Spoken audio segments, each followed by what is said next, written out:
Всем привет! С вами Валерия. Добро пожаловать в мой волшебный творческий мир. Сегодня мы с вами будем создавать винтажный топиарий из простых подручных и бросовых материалов. Для работы нам понадобятся следующие материалы: льняная светлая ткань, бумага, бумажный скотч, шпагат, любая прочная ветка для ствола, сливовые косточки, либо другие подходящие природные материалы, термопистолет, белые нитки для вязания, акриловые краски, акриловый лак, ножницы, гипс, полиэтиленовый пакет, кашпо. Я применила бумажные стаканчики для рассады, клей ПВА, жемчужные бусины. Для декора кашпо можно применить салфетки, имитирующие текст, штампы, а также трафарет. Кисточки, спонж, любая крупа в качестве наполнителя для кашпо. Я применила овсяные хлопья, а также гофрокартон. Приступаем к работе.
качестве кашпо я буду использовать вот такой бумажный горшочек для рассады. Также можно сделать самодельный горшочек, как я уже показывала в одном из своих мастер-классов, ссылку на который я оставлю в описании под видео, а также подсказка появится в правом верхнем углу экрана. Например, в предыдущей работе в топиарии я использовала именно горшочек ручной работы.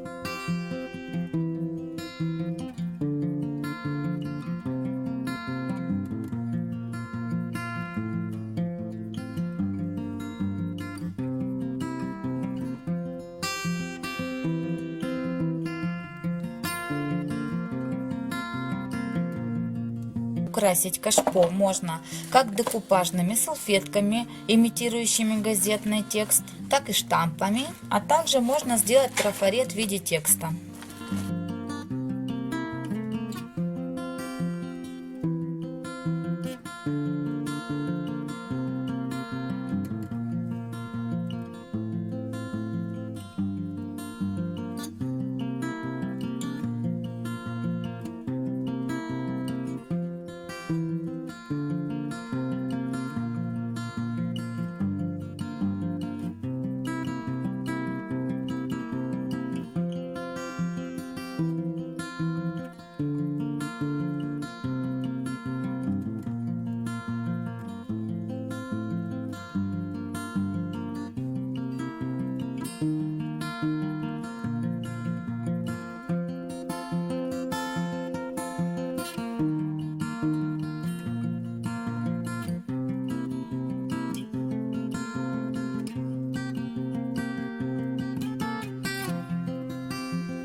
Там, где у меня черный цвет слишком яркий, я его приглушаю белой акриловой краской полусухой кистью. Сверху кашпо покрываем акриловым лаком. Перед приклеиванием на сердечки наносим перламутровую или серебряную краску на все выступающие поверхности. Кроме толстых сердечек, я сделала еще вот такие тоненькие для приклеивания на кашпо.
В основании топиария чаще всего я использую природные камни. Мелкие камушки вклеиваю внутрь, оставляю место для ствола, затем вклеиваю кусок пенопласта и вклеиваю ствол. Можно также вставить внутрь полиэтиленовый пакетик и залить это все гипсом. Для удобства рядом с топиарием можно разместить любой фиксирующий предмет, который будет держать его до застывания гипса. Все отлично держится, пакет можно не убирать, а просто обрезать по краю, но так как в пакете гипс дольше сохнет, то я решила все-таки его убрать, а гипс просто вклеила вовнутрь.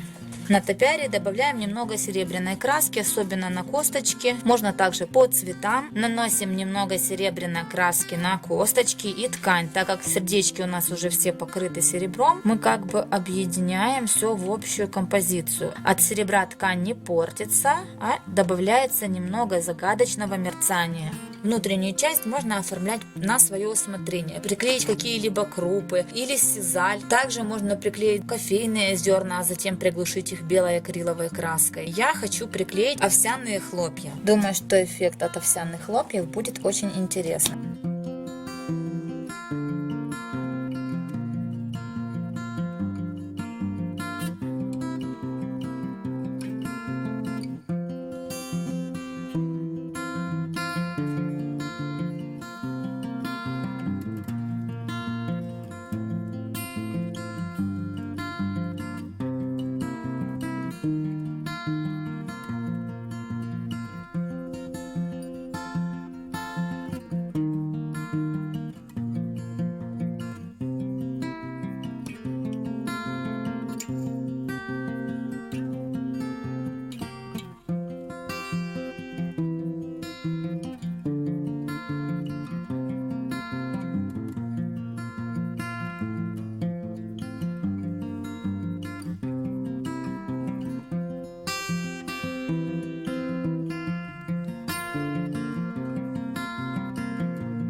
Работу я дополнила бусинами и теперь хочу приклеить шпагатную стрекозу. Как сделать такую стрекозу, ссылочку я оставлю в описании под видео, а также подсказка появится в правом верхнем углу экрана.